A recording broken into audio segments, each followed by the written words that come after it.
Hey guys, hope you're doing well. Today we'll be reviewing Tier 8 French Premium APMX 30.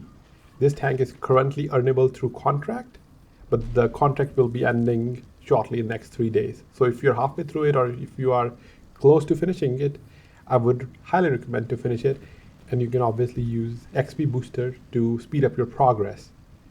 It's one of the relatively newer tanks that is available as an earnable tank through contract, and it's also a decent tank and an enjoyable tank. So I would highly recommend to finish the contract as it's a good tier 8, one of the good tier 8s, or one of the tier 8s I enjoy playing, especially because how often tier 8s sees tier 10s. So I'll go over the pros and cons of this tank quickly before we start with the gameplay. So the pros of this tank: it has 11 degrees of gun depression. It is like a predecessor of AMX 30 or 30B in terms of playstyle, but it has better gun depression. 11 degrees is just epic. 10 is workable or 10 is enjoyable. In this meta, anything below 10 is a little bit too difficult. You can make 8 work, but 11 is just dream come true.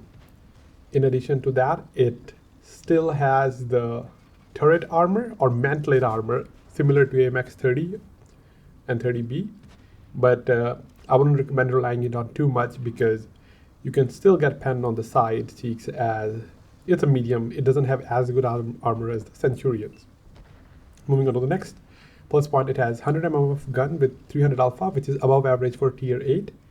I don't like playing tier 8s with the 90 mm gun or smaller, or basically if they have 240 or 250 alpha, because I don't feel it's enjoyable to trade with that amount, especially against tier 9s or tier 10s, and I'm really not a fan of low alpha tanks. But this tank with its 300 alpha, I do more damage as well as I'm more effective trading because you have to peek less, you have less exposure, and whenever you trade you come out on top, at least within the same tier.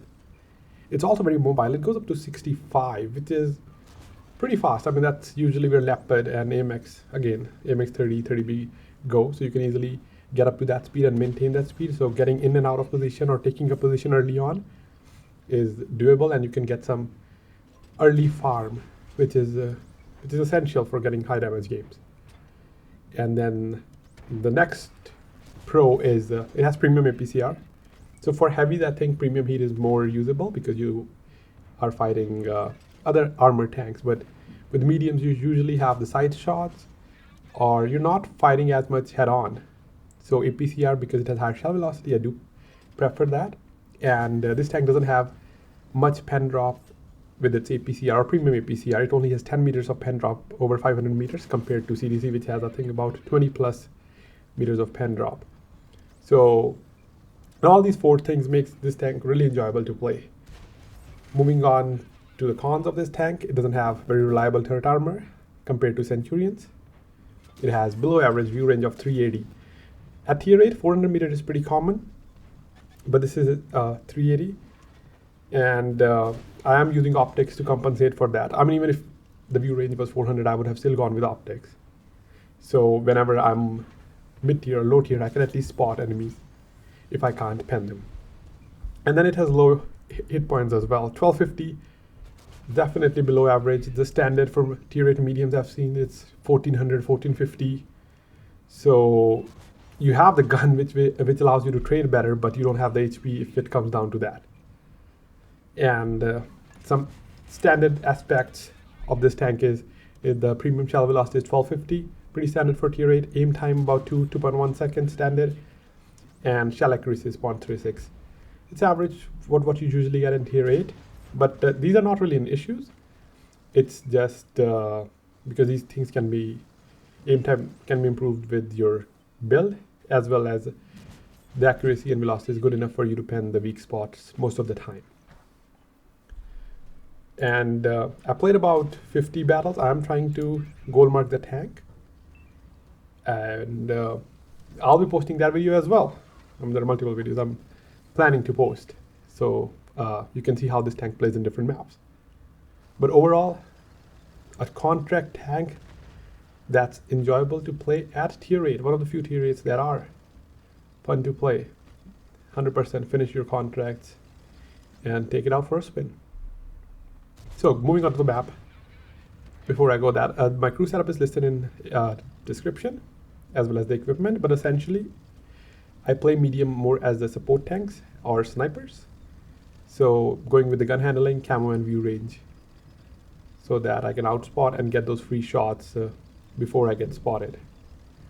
Playing No Monhan and playing around the D4, E4 area, it's a very powerful position from my spawn, or the J1 spawn, and very strong position.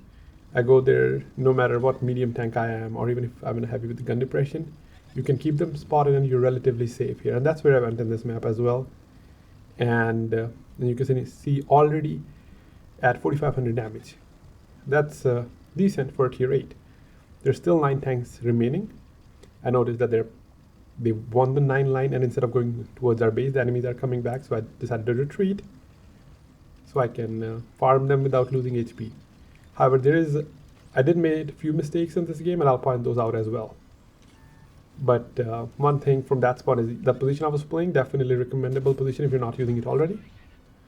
So initially I was able to farm the other 2 tier 9s, type 4s, and now this hard case also seemed a little bit more confident, and I managed to pen him without getting shot in return. Not to mention he's distracted by my teammates, the TD as well as the light tank. By this time I kind of realized that I'm running low on shells, because I wasn't really worried about running out of shells, and I kind of noticed that I somehow, or for some reason, I have 10 HE shells, which is going to cost me in this game. And I don't know why I have 10. Maybe I don't know what I was thinking, but usually I carry like 2 HE shells, or maybe none if the tank has limited shell count. But I thought 50 is too many. I guess maybe that's why I had more HE shells when I loaded it, but apparently it isn't. So now I have from 10 I went to 2 for my HE. I might even get rid of those, because when it comes to carrying, or endgame where you have done well, you usually will run out of shells. And yeah, I tried to aim at that tiger. I wasn't fully aimed, but apparently I hit a tank that was not spotted. I think it was WZ. Super lucky shot there. Sometimes RNG do help you. And almost at 6000 damage, finishes off 45 TP, and the score is 5-5. But now I have to make my shells count, because I only have 8 shells, and I am 100% that I cannot kill all of them with my remaining shells. And again, rushed another shot and missed Sturmpanzer. The good thing is I'm at full HP, so even if I have to get behind or close to the enemies, I can, so that I can use my HEs effectively, or even to make sure my APC are pens. I can take my time, because this is my main concern at this point, running out of shells. So I do spot that M46. I thought I can go behind. I took like a shortcut, which is usually what cost me. Never take the shortcut, since we know we have the detection circle and we can tell when we will get spotted. So I did make a mistake here. I kind of took a shortcut. My plan was to go around without getting spotted and then start shooting him in the side, where I get the first shot and basically control my peaks. But that didn't happen. The M46 was smart enough. He managed to pen me, and now I have less HP than him. And at this point I was kind of at his mercy, because if he decided to push me, yeah, he had more HP, but our TD just penned him, and M46 also started chasing him instead of coming after me, which was the best case scenario that happened. So I managed to put another shot in his back, and then he decided to turn around. And I decided to use my HP at this point, because I know he would pen me. I could have actually used my turret better, but I was concerned that our tank destroyer is about to die, so I basically didn't make the best use of my HP. And you saw, because I had more alpha, I was able to outtrade in that situation, opposed to if I had 240. 7400 damage, and I have 2 APCRs remaining. Again, big mistake. Trying to rotate towards my tank destroyer so he can help me. If I'll spot someone and then he can punish. But King Tiger gets spotted. I was one shot for him. I don't know, someone else fired and missed, and I managed to pen him. I thought I won't get spotted, but I did. I thought he might not have the best view range, but probably he was running optics as well. But did get lucky there. I should have created more distance before firing. So the score is now 2-2, and I'm down to 1 APCR.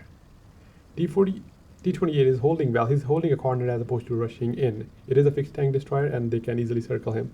It does have the camo, but it is slow to rotate, and I think he has seen how our rest of the tanks died. He decided to just hold that position and let the enemy team come to him, as opposed to chasing them, which is kind of the right play with D28 as well, unless you're full health, which he isn't. He's down to 400.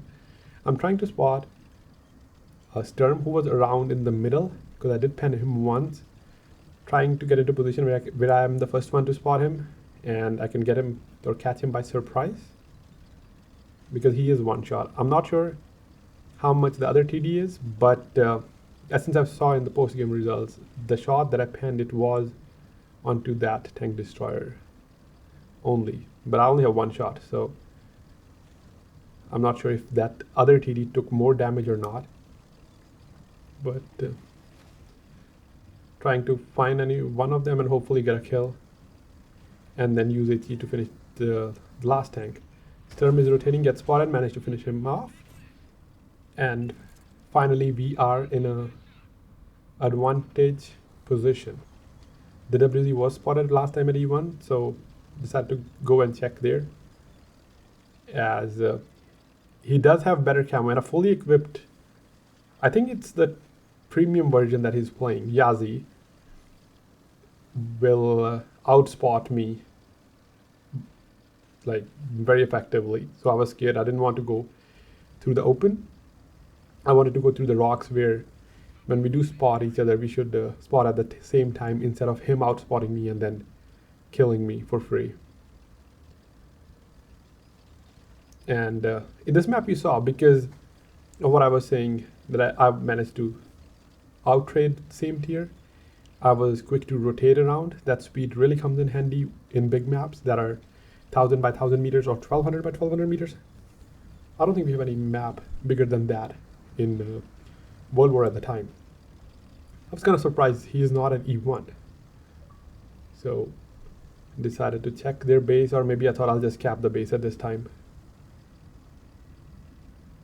And as I was being careful, I should have peeked through this rock, but I did manage to outspot him. He definitely isn't running the crew. I'm not even sure if that version is regular or tech tree, but even the premium or tech tree, but even the tech tree version has decent camo.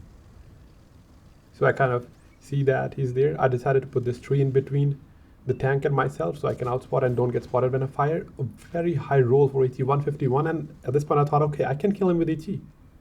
I hit him for 151, I can hit him again for 100, but then 48.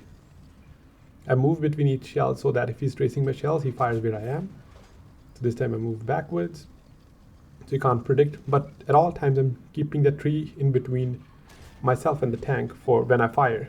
But then I go back and forward so that I can outspot him. Then he spots me at this time. Maybe he activated food, or maybe I wasn't correct or completely behind the tree. But still I'm easily outspotting him.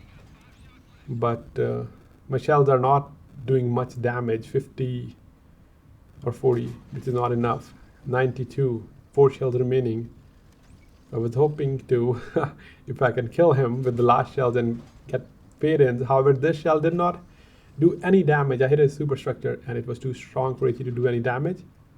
However, I do manage to cross 8k damage, which is nice. Actually, I think it's pretty nice for a tier 8 to do 8k damage. And that was only possible because there was no artillery in the game either, otherwise I would have died a while ago. 1 shell remaining. Can I finish him? Also, I could have flanked him, but I didn't really have much time, and even if I flanked him or went to a different position where he wasn't looking, after 1 shot he would have turned, so I was in the same situation. And considering we didn't have much time to begin with, I don't think the outcome would have been any different. I do run out of shells. T28 is getting there. He is slow, so he didn't manage to get in time to finish off the tank. I'm trying to find out of ammo option, which I couldn't, but I was happy with the result. Would have been nice if we can finish that tank, but unfortunately I couldn't because I accidentally had, or unintentionally had, too many HE shells, which we don't really need. So 4 kills, 8100 damage, 20. I'm not sure what the base 20. Let me check. It is an ace tanker. 2700 base XP. This is the highest I had in this tank. I did have few 6K games, and I've been also playing other tier 8s, and this was a tank I'm doing the best so far, and it just basically comes down to the alpha mobility and 11 degrees of depression. So that's it for today's video. And once again, if you haven't finished grinding this tank, I do recommend it because essentially you get it for free. So that's it for now. I'll catch you later. Have a great rest of your day.